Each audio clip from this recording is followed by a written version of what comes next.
Hey there, everybody. Pete Pardo here from Sea Tranquility. Welcome to another episode of the Monsters Den. It's Thursday night. We've got in the co-captain's chair, Mr. Dan Brown from the Hello, warehouse in Newburgh, New York. What's going on, Dan?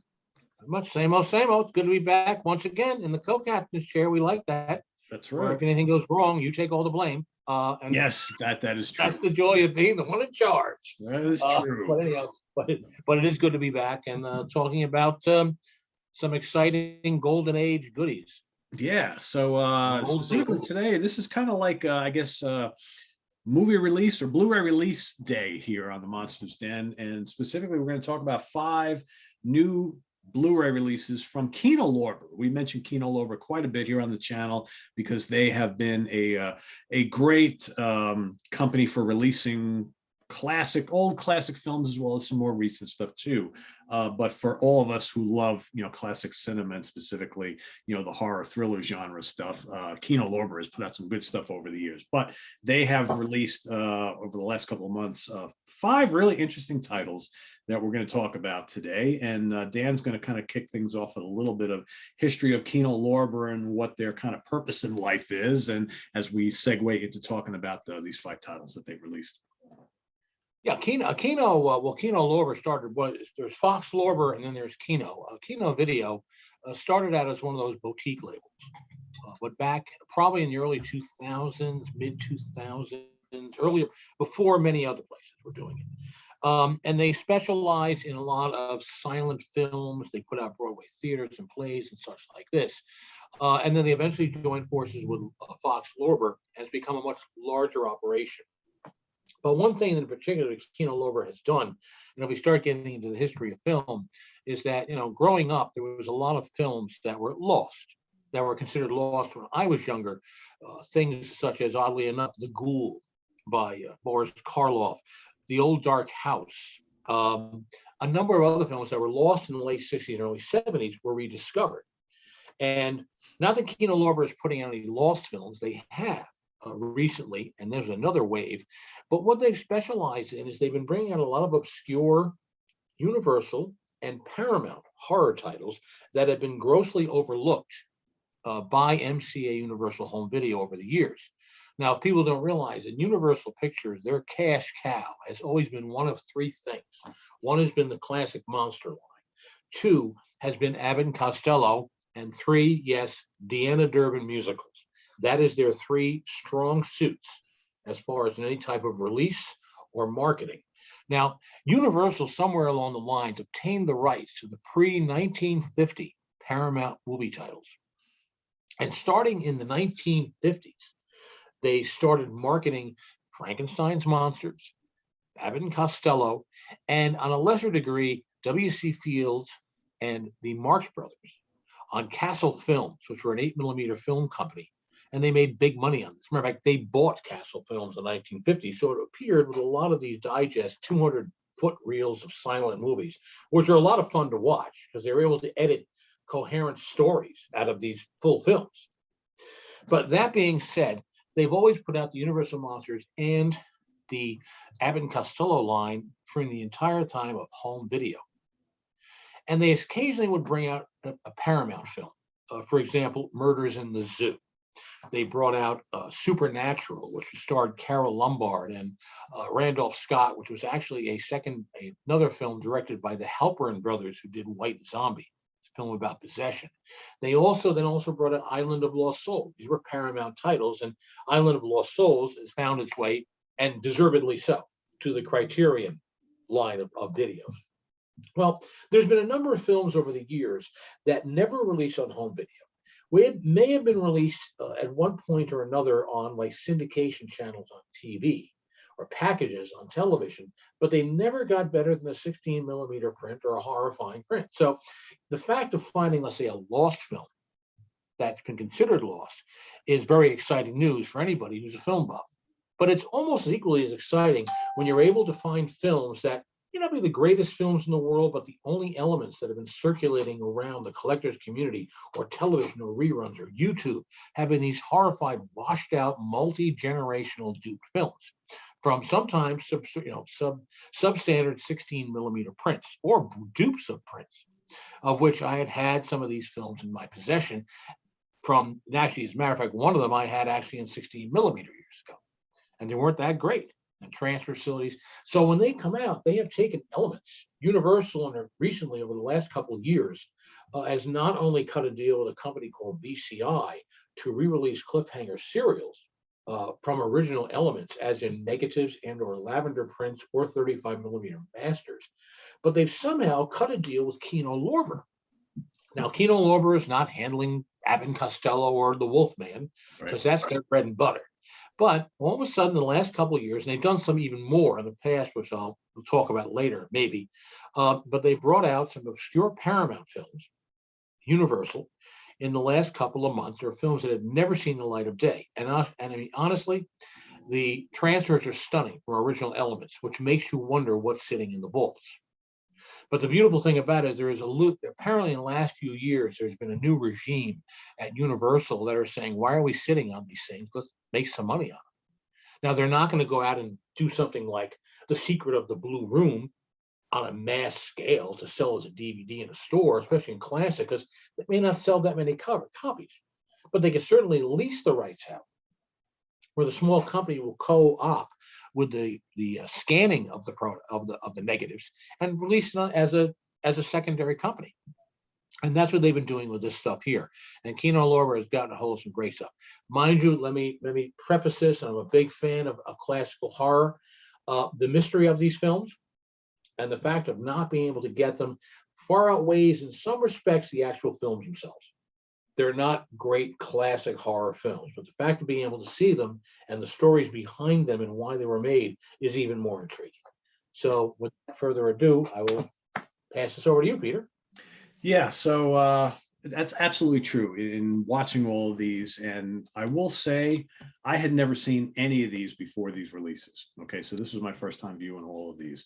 A few I had heard of, but I had never seen any of them. And the first one we're going to talk about today is the 1933 Secret of the Blue Room, produced by a guy who I'm sure many of you have heard of before, Carl Laemmle Jr., who was the producer on a lot of those classic Universal films. This is a Universal film starring Lionel Atwill, who is a very, very regular kind of actor for many of the old Universal classic horror films. Also stars Gloria Stewart and Paul Lucas. Pretty interesting film here. One of my favorites in this whole these recent reissues here, and directed by Kurt Niemann, who also did a couple Tarzan films, and he also directed The Fly, right? So you got some pedigree in this particular film. You got a couple of really great stars. You got a pretty notable director, and this is more like it's horror, but more on the mystery side. And this basically, the gist of this whole thing is you got Lionel Atwill, who is the father. He's a wealthy guy. He's got owns this big house, right, that has a lot of history. And he's got a hot young daughter who's got all these multiple suitors, right? She kind of wants to settle down. She wants to get married. But of course, she's got like 2 or 3 guys that are interested in being, the boyfriend, eventually the husband.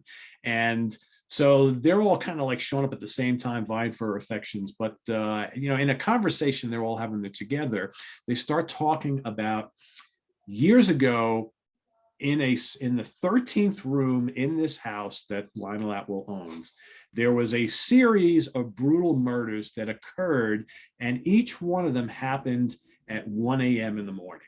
Right. So here, this is probably one of the first instances that I can recall. And we've seen many films that have done this over the years, many horror films, where it's like, well, how about we go and stay in that haunted house and see if we can stay in that haunted house for a night and survive the night. Right. Whereas it's very similar theme, except here, each of these young guys, as they're all competing with each other for the affections of the daughter.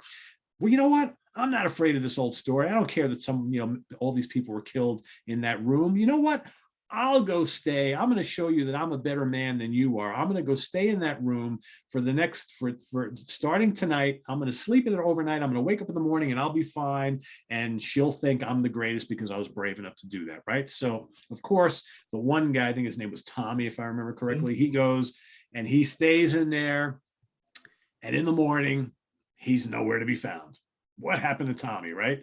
So they're all like, oh my God, what happened? What happened? He's disappeared. What was he murdered? Oh, you know. And then the second guy says, well, I'm going to do it for night number 2. We got to get to the bottom of this. Let's see what really happens, right?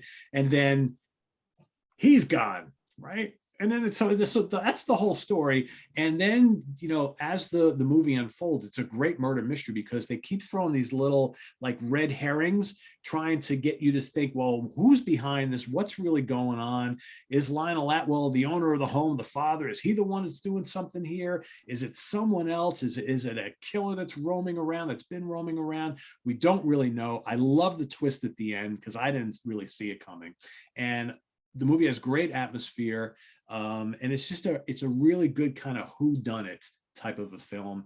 Not really so much like a haunted house film, although they kind of play it off like that at times, but really well acted all around. And yeah, I dig it. I think it's really good. And I believe, if I'm not mistaken, Gloria Stewart, who plays the daughter, the young lady, is the old woman in the Titanic film. Yep, she plays Rose. Yes. As the grandmother. Yeah. Yeah. And so her career, she started at Universal Studios as a contract player. Couldn't stand it because she was a very attractive woman.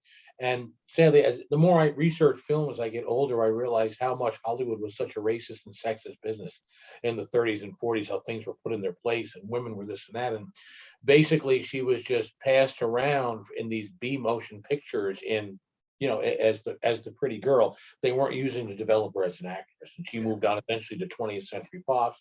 She eventually married a screenwriter. She left the business and then came back for Titanic and a few other things. But for the most part, she retired. Another interesting note about that film is one of the suitors is a fellow by the name of Onslow Stevens. Yes. Who played the Mad Doctor in the House of Dracula. Yes, much younger here, right? Yeah. Much younger, yes. The interesting about the Blue Room, yes, it's a great, the print is wonderful. It's really crisp, it's clean. The sets, you're probably going to recognize chairs and sets. I think, as a matter of fact, I'm not mistaken, I may have heard in the commentary, one of the chairs in the hallway is actually the same chair that was used in like Abbott and Costello and Frankenstein, because they would just take stuff and put it in the warehouse. Yes, absolutely. Yes, the long hallway there. Yes. Yes, and that chair is in the hallway, and this is the chair they use in that film. The other thing about this film also, talk about the House of the Usher and burning buildings. The exterior footage of the castle on the hill, Lemley, actually, whose father they were German. They had a great deal of connection to Germany. They were able to get the rights to do the Mystery of the Blue Moon or Secret of the Blue Room, was done as a German film earlier that year. So they used the actual footage that was filmed in Germany of the castle for the exteriors in the Universal. But it's a great little whodunit. It moves pretty quickly. You know, it's one of your your standardized, not your haunted house comedies, but it's your house at midnight mystery, and you've got all of these amazing actors in this film. Paul Lucas, who had been in a number of films at Universal Warner Brothers. I think he won an Academy Award for On the Rhine, I think it's called. Onslow Stevens, we said, Gloria Stewart, and of course, Lionel Atwell, everybody's favorite mad scientist or wax sculpture or whatever he does, whatever he does like a madman. But it's a great little film, moves quickly, and you just get to see. I mean, there's a lot of things that make no sense in it. I mean, they're all sitting at a dinner party. They're all dressed up in the house. There's no other guests. And basically, it's like, the father has these three suitors there. Who's going to win my daughter? Yeah. It's just weird. There's a lot of weird, all of these films, there's something weird about them that doesn't make any sense. But the fact of being able to see this film has been around for a number of years, actually in syndication packages. And why it's become a horror film is because it was packaged under those things called shock theater. And some of the late night syndication packages that people like Zachary or a number of the horror show hosts, or Svengoolie or Son of Ghoul, and all these people would do in the 60s and 70s, 50s. So good little film. Good little. Yeah. And I would say probably one of the best in this group that we're going to be talking, I think. Yeah. All right, next up, we're going to skip on over to 1941. So we're going to go up about 8 years for a film called The Mad Doctor from 1941. And yes, you know those eyes, people. It's the great Basil Rathbone, right? Also starring Ellen Drew and John Howard. Remember that name, John Howard, because I believe he comes up in another film here, does he? Maybe He does, not. yeah. Yeah. And this is directed by Tim Whelan. So basically, this is a really interesting story. And again, we've seen similar type storylines here. And I'm specifically thinking of Joseph Cotton, Alfred Hitchcock's, the name is escaping me right now, where he plays the. You're right, God. Yes. You know what I'm thinking Uncle about, Charlie, right? Uncle Charlie. Yes, right. Right. What's the name of that movie? Shadow of a Doubt. Thank you. Shadow of a Doubt, yes. There So you go. basically, yeah, exactly. So basically this, I'm getting old. yeah, I know. We got the olds, man. We got the olds. So olds. basically, Basil Rathbone plays this very well-respected physician, right? But his name is Dr. George Sebastian, and he's a good-looking guy, he's smooth, you know, whatever. And most of his patients happen to be women. Well, he's had this history of marrying like a handful of his patients, and then they mysteriously die of these suspicious, you know, out of nowhere diseases, right? Why? And of course, then he inherits their fortunes and all this sort of stuff, right? So what's going on here? We don't know. But then the beginning of this movie, you get introduced to this character played by Ellen Drew, who is a younger woman. She's fun-loving, right? She's got she was engaged to this younger guy, also played by John Howard, but that didn't really work out, but they're still like really good friends. Anyway, she winds up going up to Dr. Sebastian. He becomes her doctor. And before you know it, Dr. Sebastian takes a liking to her. He winds up wooing her. They wind up getting married, whatever. But meanwhile, the ex-boyfriend, not too happy about this. So he constantly is keeping tabs on what's going on. And he doesn't trust this Dr. Sebastian. So he starts looking into the history of Dr. Sebastian's life. He finds out about all these ex-wives and how they all died very mysteriously. And Dr. Sebastian has this really kind of creepy assistant that is always around him, played by Martin Koslick, who is one of the stars of this film, as far as I'm concerned. So basically, how it works is that the ex-fiance keeps kind of discovering all these little nuggets from his past. And you know how they always say your past will always catch up to you, especially if you're someone who's kind of not doing, doing some pretty bad things. It's got a really great ending where he's finally on to him, and then he's trying to convince her that, your husband is a really evil guy. He did all this stuff. Though I'm not going to give away the whole finale of the movie. It's actually really good, well acted. But I think Basil Rathbone does a great job in this film, because even though he is really not a good guy and he's done some really bad things, he actually really does care for this new wife. But in the end, it's like he doesn't want to get caught. He doesn't want to go to prison, right? So even though he does care for her, he's not willing to go to prison for her. And I'll leave it at that. I'm not going to say anything else, but he's really good. The whole cast is really, really good. This is another really good one. Again, it's not a horror movie, but it's a really good kind of mystery thriller, so to speak. And again, throughout the movie, they're trying to make Rathbone a sympathetic character, but as more of the facts unfold, that he really isn't. But that's, I think, due to the great nature of how good an actor he is. He really plays this role quite well. So The Mad Doctor. Back to Dan to talk a little bit more about this film. Yeah, the notoriety of this film. This is another one of these films that had circulated and got awful murky 16mm prints, and once again, the legend looms larger sometimes than the film. This is a good film. It has a couple of weird things in it. Like, for example, I think there's at one time, there's some kind of a murder in a gas station, 4 states away, and it's on the front page of the New York Times. It's not even like it was a local thing. And the guy, that's one thing. But the other thing too, the notoriety of this film that has been through the collector's circuits and people and actors, and even Martin Koslick, who was gay in real life. Both Basil Rathbone and him, when you say that that's his sidekick, they are playing actually lovers. They're almost like a Leopold and Loeb. and they hinted that they had a relationship that was much more than just playing softball.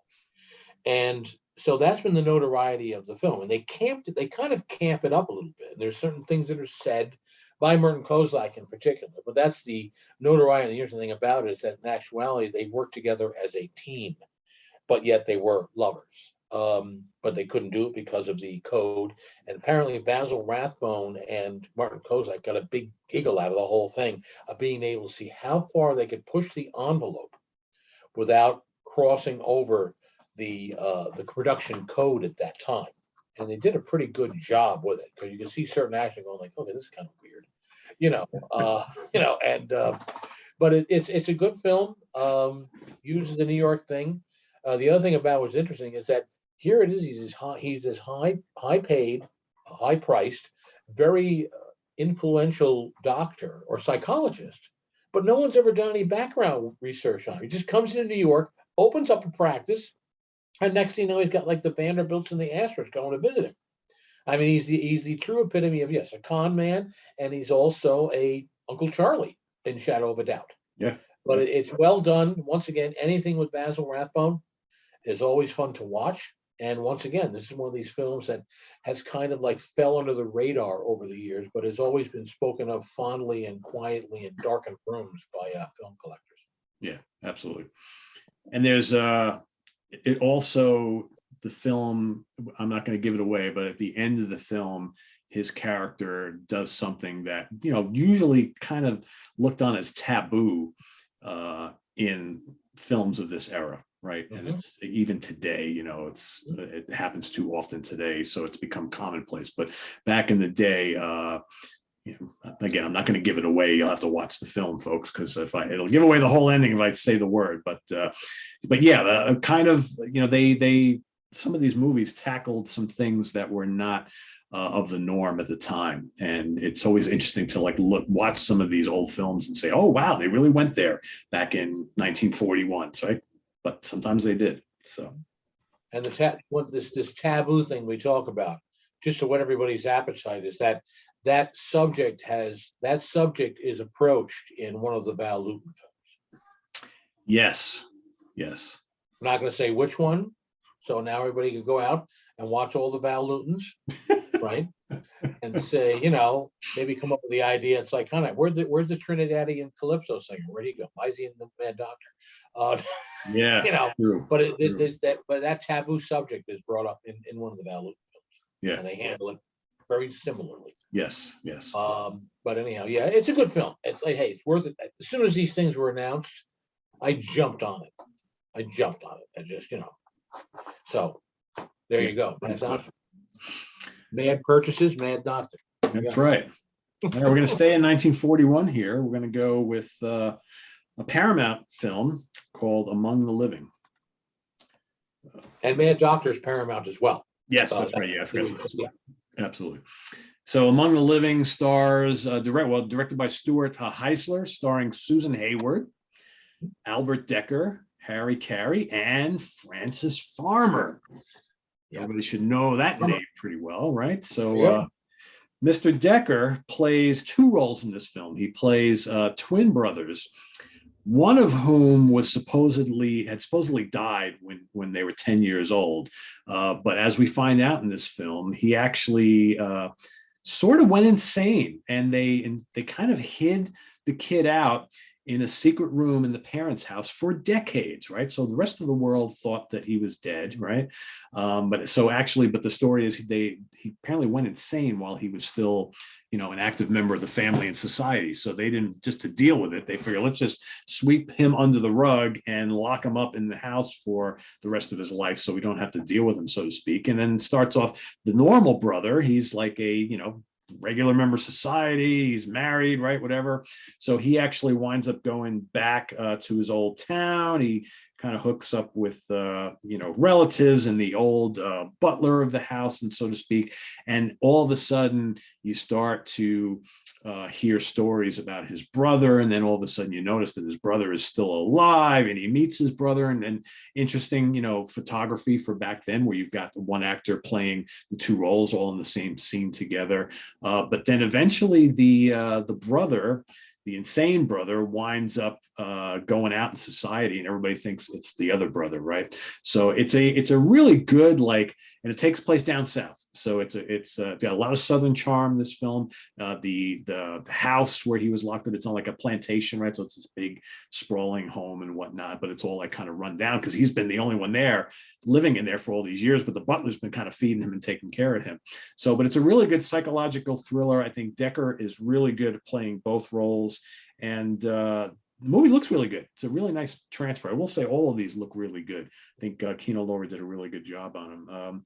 I'm trying to think what else to say about this. I don't know. It's good, but I think you know, there are some. He does start to, you know, obviously he's nuts anyway. So now when he's back out in society, he's like he's been locked in a room in a house for all these years. So he doesn't know nothing about nothing, right? So now he's out, and he's like, if he doesn't get his way on things, he's like, oh, we'll just kill whoever, and you know, he starts meeting women, and it's a crazy story. Very original story, I think, but it works out really well. It's an enjoyable one. I dug this one quite a bit.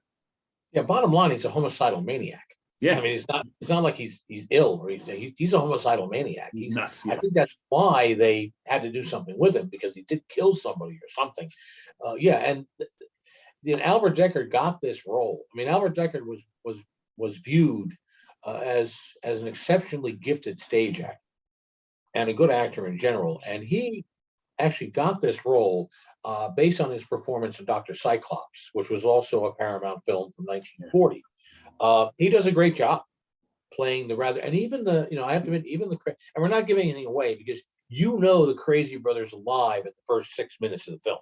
It's not like it's a big secret what's going. Maybe this, it actually would have been fun if you never saw the crazy brother, and all of a sudden and you find out at the end he's been locked up for 25 years, I think it is. Yeah, something like that. You know, but this, they let you know right out the gate, and you just watch the machination between the two characters, the sane brother and the insane brother.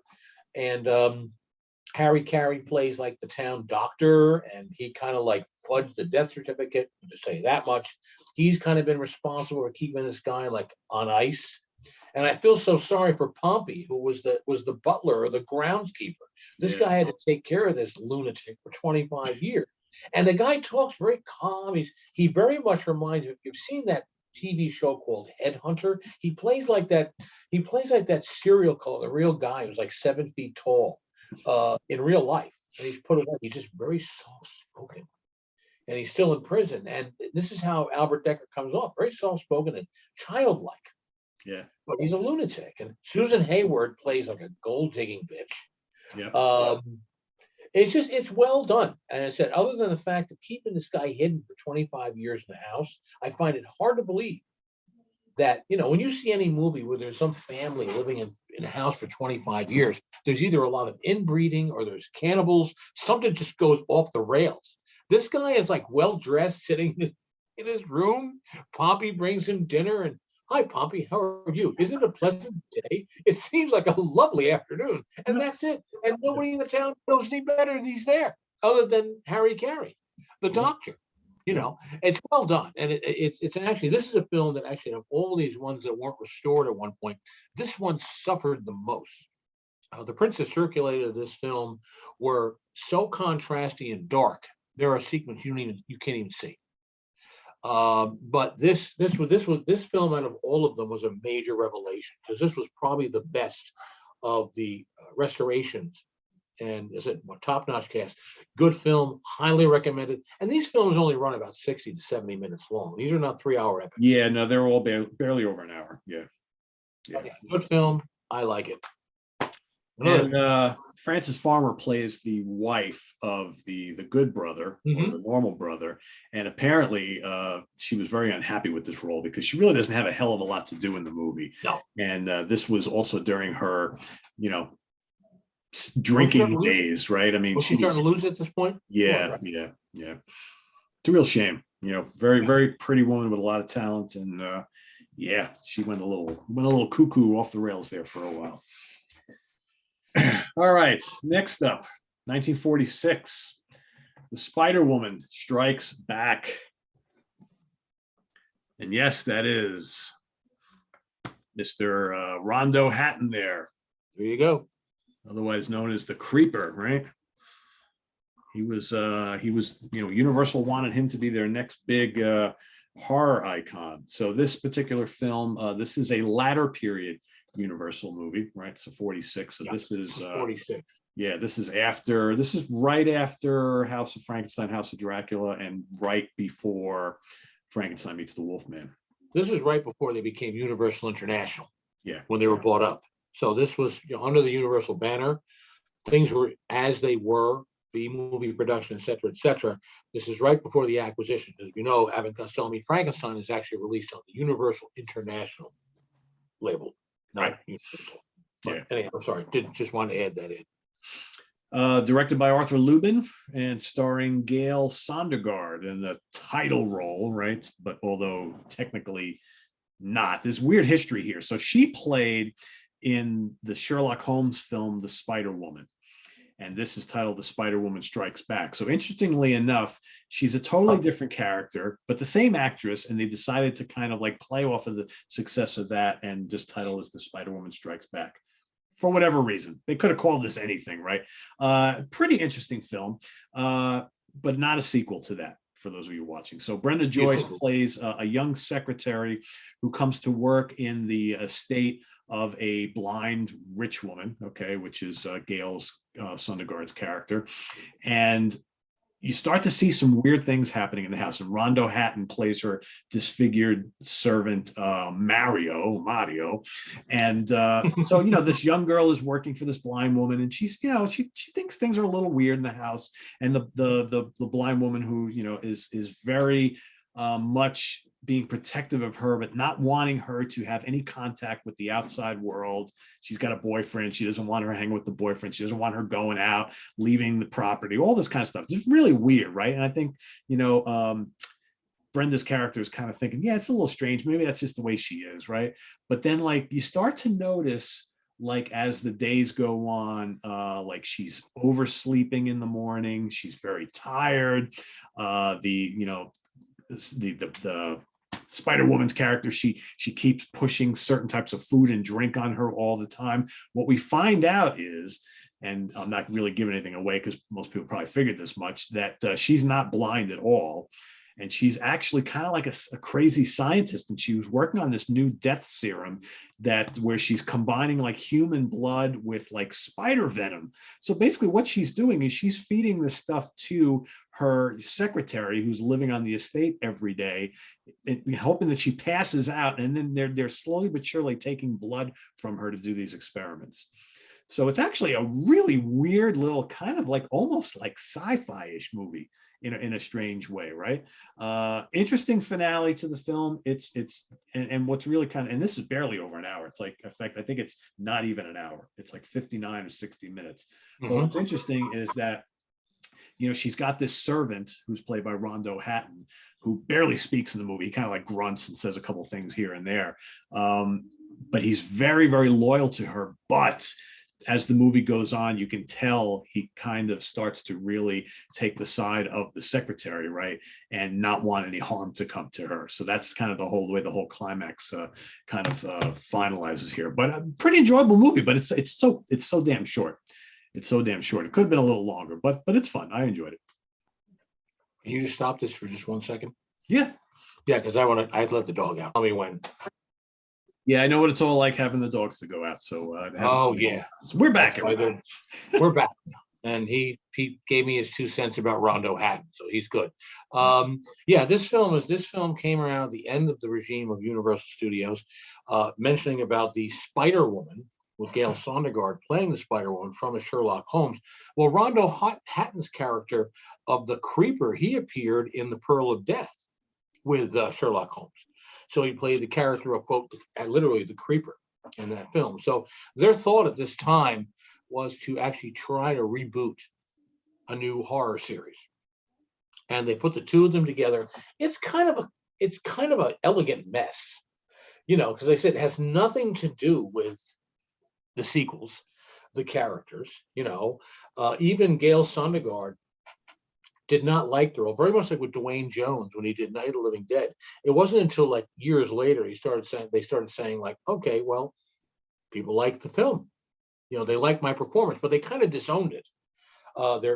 particular performances. Now, Rondo Hatton didn't say much during the film because he was dead within 3 months of this movie. Yeah. The disease that he had was really impacting him. As a matter of fact, I believe it might be in 1946. I'm not sure, but he appeared in a couple of other things during the 40s where his lines are very limited.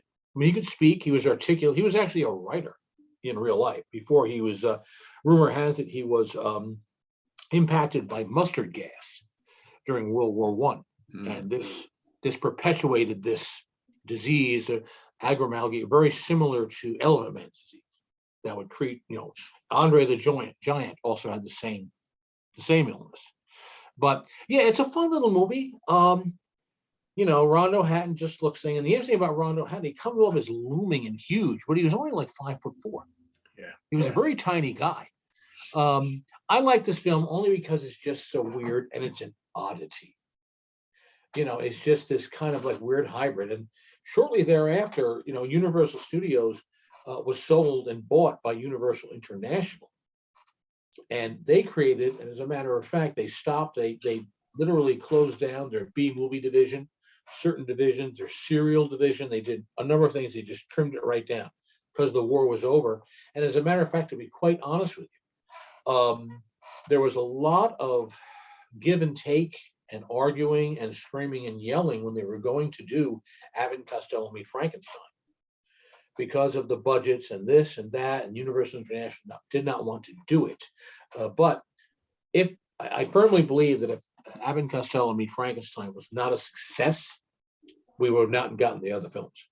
I think they probably would have dropped them because that's how much fat they were trimming to the bone at Universal. But this film here, like once again, sought after for years only because of the title. Fantastic one sheet, which is the artwork on the box. If anyone's into stone lithos, there's Rondo Hatton right there. I'm a big Rondo Hatton fan. I have a Rondo Hatton 12-inch sideshow figure, or articulated figure.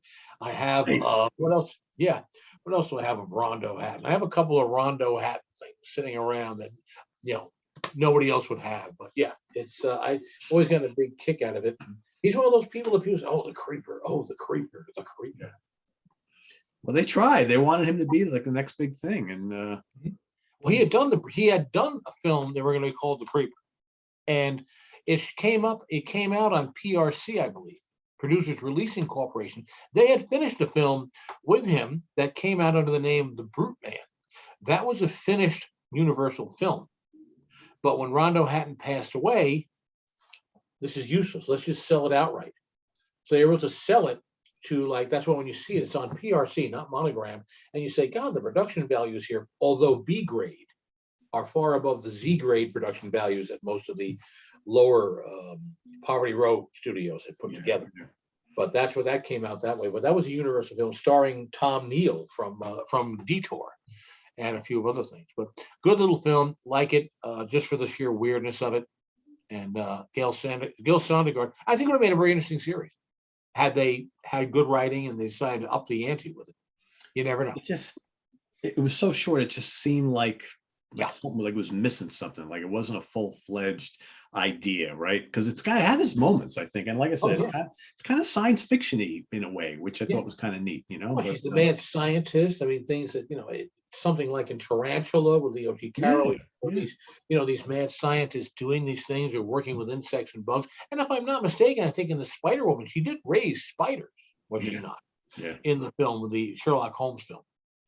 And, Rondo Hatton only did the Sherlock Holmes films was go around choking people and breaking their necks. That was his job. Don't talk, just break necks. Don't say anything, just drink. You're not paid to talk. All right, the last one in our show today is from 1935, directed by Stuart Walker, who's pretty notable for directing Werewolf of London, the first ever Universal foray into lycanthropy. And this film is titled The Mystery of Edwin Drood. Again, this one is probably not much of a horror film. This is more like a kind of moody, atmospheric mystery melodrama, I guess you could call it. But it does star Claude Rains, who this is shortly after him doing The Invisible Man, so he's got all the hype behind him, right? Also, Who else is in this movie? David Manners is in this movie. No stranger to Universal Films. In fact, I think this was the last film he ever did because he ended his acting career pretty early on. Heather Angel's in this, E. Clive, Valerie Hobson, Francis Sullivan, and based on a Charles Dickens novel. So this is a pretty interesting story, and I think it's a really good performance by Claude Rains. It's basically the story of an older gentleman who is secretly in love with like a very young woman who he should not be in love with. And so she's, already has this fiance, and she is almost like, not his niece, but I guess, she looks at him like the older uncle, even though they're not related. But secretly, he knows her since she was a child, and he's basically been in love with her forever. But he's the older guy. So his jealousy, his longing and lust over this younger woman that he should not be with, takes control of him. And he winds up, he's addicted to drugs. This is, again, kind of taboo for back then. And they have a couple scenes later in the film where he goes off to almost like an opium den type of thing, right? And to get his fix, right? And nobody knows about any of this stuff. But the whole mystery of this, Edwin Drood is the boyfriend of the young girl that Claude Rains' character is in love with, and he disappears. Nobody knows where he is. So the whole film is trying to find what happened to Edwin Drood, played by David Manners. And then, as you can imagine, how the story kind of, how it finishes here is that the whole thing, the world of Claude Rains' character basically unfolds and unravels in a big way. So, and then it's the race to find the killer and all that sort of stuff, or is there a killer, right? Where did Edwin Drood go? So I don't want to give too much away, but I don't mind this film. I think it's a little slow, but the sets are really good, and I think many of these sets you've probably seen before on other Universal films of the time. But I think it's atmospheric, it's dark. Claude Rains is terrific. Not a horror film, though. Not a horror film, but I don't mind it. I don't know if it's as successful as any of these other ones, but it's different than these other ones. But not bad. Good performance by Claude Rains if you like him. I don't know. I'm sure you have more you can add to this. Yeah, this was made at the height of the. Let's think about it. This came out in 1935. This is the time Universal Studios put out The Werewolf of London, The Bride of Frankenstein. Around the Bend was Daughter of Dracula, The Invisible Ray, for that matter, which was the last horror film. But this was at a height and a period of time when the Universal was pumping it out, had it down to a science. And this film also gets very much like Secret of the Blue Room. It gets misinterpreted as a horror film because it falls into that regime. Plus, as you said, the sets. I mean, they use the crypt scene. They use the crypt set from Bride of Frankenstein. They use the graveyard scene from Bride of Frankenstein. And a few other things. Once again, it's the Universal backlot. So they take advantage of that. Yes, David Manners grew very tired of the movie business after that. And as a matter of fact, refused to talk about it. He hated the movie business. Because he always played, you think about it, I mean, he was in The Death Kiss, which was a murder mystery from 1933 with Bela Lugosi in a movie studio. He was in Dracula.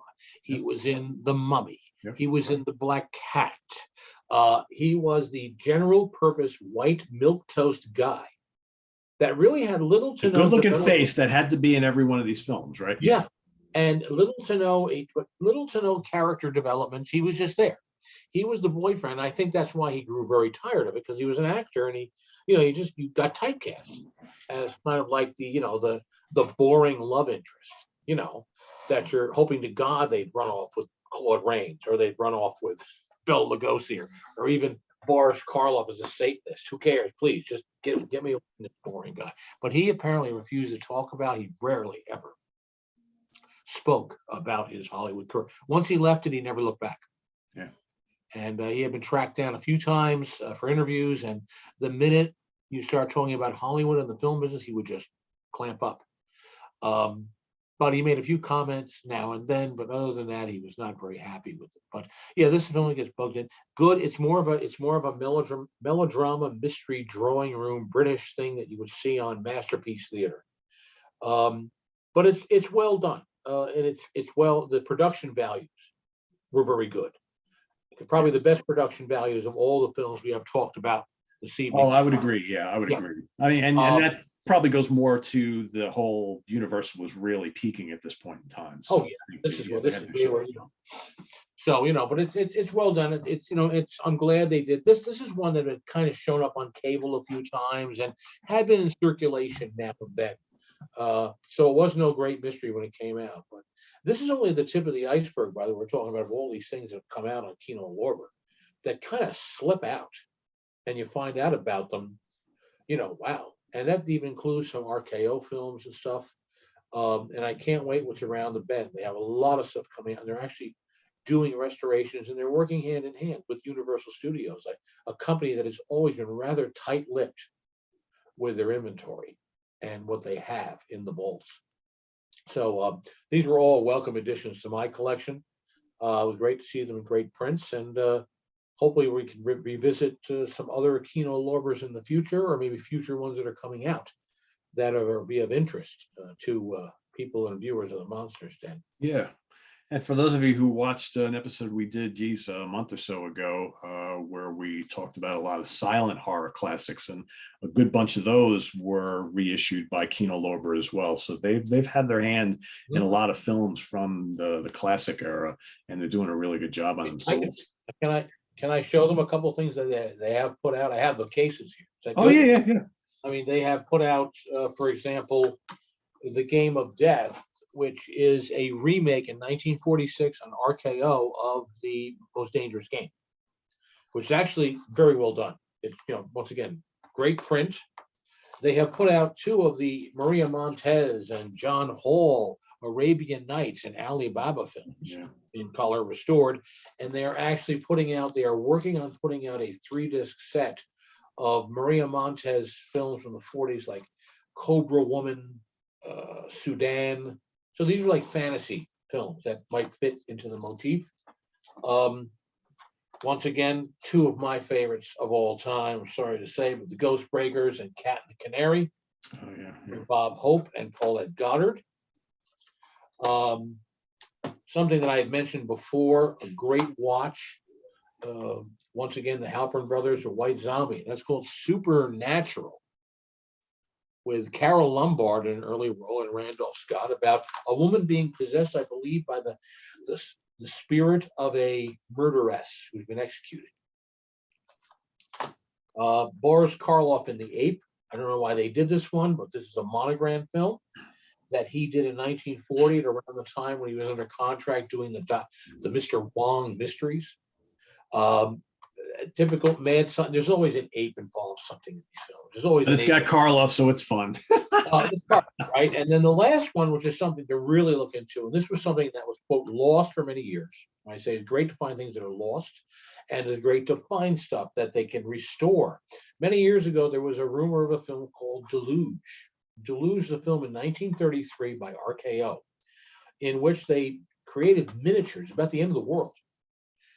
Massive tidal waves, something that they would handle, in films like Deep Impact or a lot of these other big catastrophic meteor hits the Earth. You never really explain what happens, the seismic thing, but there are tidal waves that hit all over the country. And they actually have this great miniature that was used over and over of New York City being hit by this massive tidal wave, miniatures. And it's what happened after. And everybody's living in like a Mad Max society. And this is like pre-code. And, it's, there are murdering, raping bands running around trying to rape women. They push the envelope with it. And this film was only available for many years. They found a print in Italy, and it was once again bad print. It was dubbed into Italian, and you'll see Edward Van Sloan in the beginning of the film at some small part.